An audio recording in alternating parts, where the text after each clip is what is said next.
So one thing that I genuinely, truly, absolutely love is when an actor who can just break that mold breaks that mold. One of these careers where they've been absolutely pigeonholed and put into a certain place where there's not really much else they can do. Robert Pattinson's one of those actors that I feel really, really had a bad rap, since the Twilight movies and the Harry Potter film and all that kind of thing. But then he went off and he did a couple of Willem Dafoe kind of things, really kind of got into his groove, really kind of found himself a little bit as an actor. Now people will give him a chance. Another actor for me who broke that mold as well is Zac Efron. I really rate Zac Efron, whether it's the comedy stuff, the serious stuff, the lovey-dovey romantic stuff. I just rate Zac Efron. I think he's an excellent actor. And this movie that we're going to talk about today proves everything I've just said. The movie's called Gold. We're going to talk about it.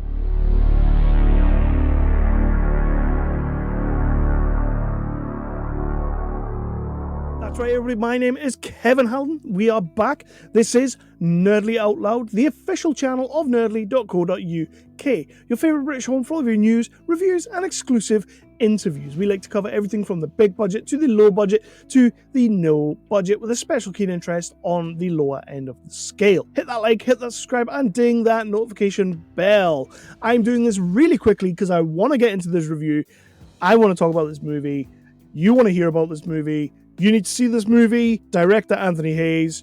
You, my friend, are one to watch. Let's talk about Gold.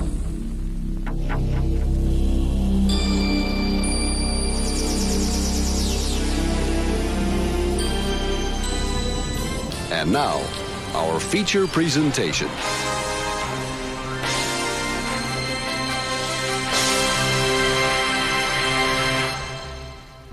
And I will follow my normal track, which is what I like to do. I am like a Scalextric. I don't like to come off the track. So yes, we will talk about the plot of this movie. Then we will move into the cast and the crew of this movie. We will talk about what I liked and what I didn't like about this movie.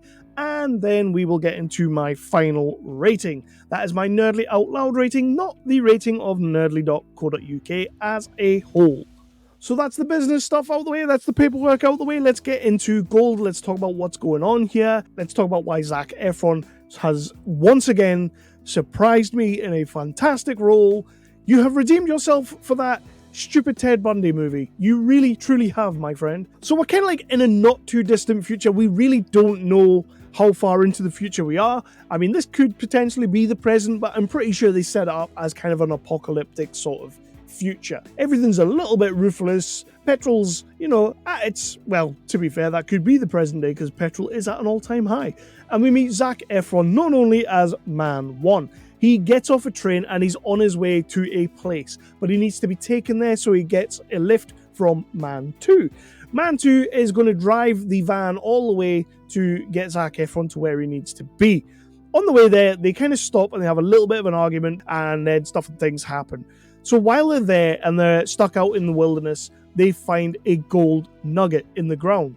But it's a sizable gold nugget. It's a pretty bloody big gold nugget. So now they need to get that out of the ground. But in order to do so, one of them needs to go back and get sort of a crane so they can pull this thing out of the ground. Of course, that means one of them is going to have to stay, and they're going to be there for like 3 days with very little water, terrible, windy, sandy, stormy desert conditions, wolves and coyotes and everything out there, probably going to eat you. So you're going to have to try and survive off nothing but your wit, and there is that. So one of them goes. Obviously, Zac Efron, being the star of this movie, is the one that stays. So let's talk a little bit about the cast and crew. You got Zac Efron.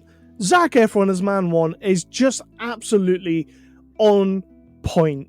This guy clearly has put himself through the ringer on this movie. Obviously, the makeup and everything really adds to all that, but he's out there and he's doing it. And make no mistake, this is a low-budget movie, so when it comes to, creature comforts, they probably weren't living with them, There's a good chance they may have had a van. Obviously, they're looking after themselves. They're not going to put themselves in those conditions where it's, terrible. But I did read some behind-the-scenes stuff where there was, a horrendous sandstorm, so they just quickly got the cameras out and did all that. I don't know how true that is, but it's on the internet, so I assume it's 100% true, because who lies on the internet? So yeah, he really goes through it, and I loved seeing this transformation from who he is to who he becomes, and then where it sort of leads. Man 2 is played by writer-director himself, Anthony Hayes. And again, he's not in it for a great bunch of time because he is the one that leaves to go and get the crane, but what he does in the time he's there kind of does what he needs to do, and it really pushes the movie a little bit forward, pushes Efron's performance a little bit higher. But again, you have to assume that these guys are working very, very closely as director and actor, and I loved sort of what comes across.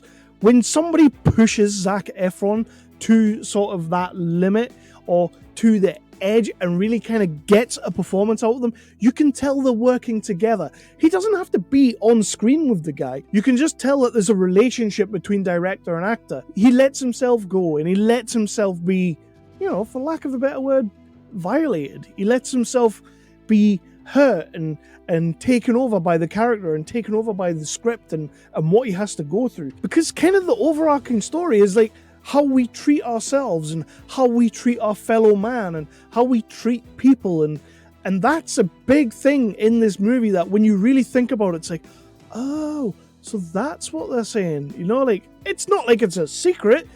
You don't figure it out at the end. You kind of know what we're doing here. It's a really kind of poignant of the moment how we treat people and how we treat others, and it's quite a scary tale, to be honest, in that fact. There is one other character called the Stranger, played by Susie Porter, who I just thought, in a Mad Max world, she would be awesome. She would look the part. She'd fit in a Mad Max movie or the Neil Marshall movie, Doomsday. She'd be awesome in that. She just looks badass, and I really like the character, and you're not really sure what's going on with her. I'm trying to skirt the spoiler talk because I don't really want to do that. I want people to check the film out, so I'm trying to dance around that kind of thing and be careful with what I say. But she's a cool character. She looks badass, and I love it. There's not really a lot I can say about what I did and did not like, because I genuinely just think this movie looks great. I think the cinematography is beautiful. I love the makeup and the prosthetics or however they did it. I'm pretty sure he just didn't let his face burn, but there's a point in this movie where he's got sores all over his face and it looks grim. It looks pretty damn grim. I'm gonna assume Efron just didn't get sunburn on purpose, and I really like the story. I really like the way when it all comes full circle and you realize what's happened and what's going on. Was it in his head kind of thing? Was it not in his head?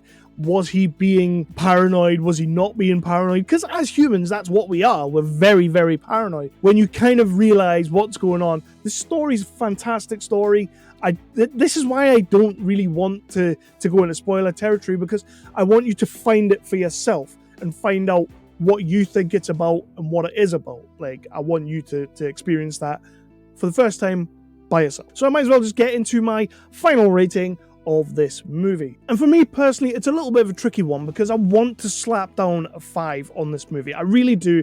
Anthony Hayes, you absolutely deserve it as a writer-director. You deserve all the credit for this.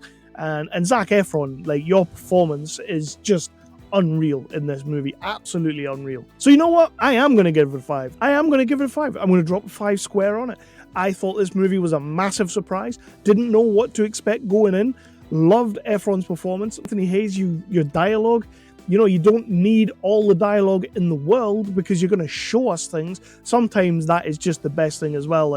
When you're not having people just talk for the sake of talking. When you see people out in the desert and everything, they start talking to themselves and you're like, they're only talking to themselves to give the viewer some exposition. Anthony Hayes doesn't really do that a lot. There are moments of it, but he doesn't do that a lot. And when it is done, it's in a very sort of organic kind of potentially be losing your mind at this point. So you probably are going to speak to yourself. It's nice and organic, and I like that. I think Anthony Hayes, you've done a fantastic job. Good, quick movie as well. It doesn't take too long. It takes a little bit of getting into, and once you're into it, you're in. So yeah, a lot of good things about this movie.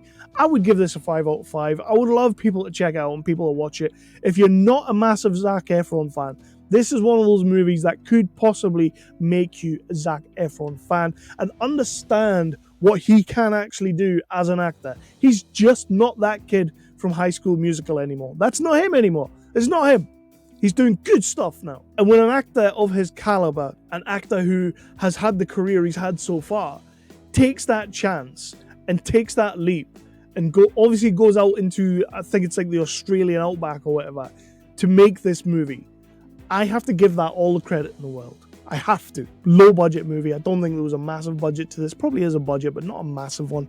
And I think people should see it, if only to see a little bit of a reflection of who we are right now. Because that's in there. 5 out of 5 for the movie Gold. Zac Efron, you get 5 out of 5 in the movie for me as well, by the way. I'm going to go. Please do come back and check out other reviews, other interviews, all that good stuff that we have got on this channel. Again, this is Nerdly Out Loud, the official channel of nerdly.co.uk, your favourite British home for news, reviews, and exclusive interviews.